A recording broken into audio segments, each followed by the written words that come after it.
В этом смысле любой маркетплейс для продавца является оптовым покупателем. И оптовым покупателям всегда продается что-то дешевле. С этим вы никак не можете висеть.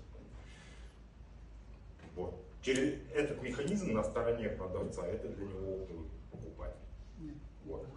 Ну, я считаю, что вообще все эти попытки все зарегулировать, они тупиковые и только мешают. Да, есть банковское кредитование, такое, секое, рассрочка, которое регулирует. Пытаться залезть в ценообразование, это тупиковый путь, это залезание в рынок. Пытаться зарегулировать все покупки в рассрочку, с отсрочкой платежа, все это там учитывать. Это называется, вы пытаетесь все гражданско-правовые сделки подставить под эту историю.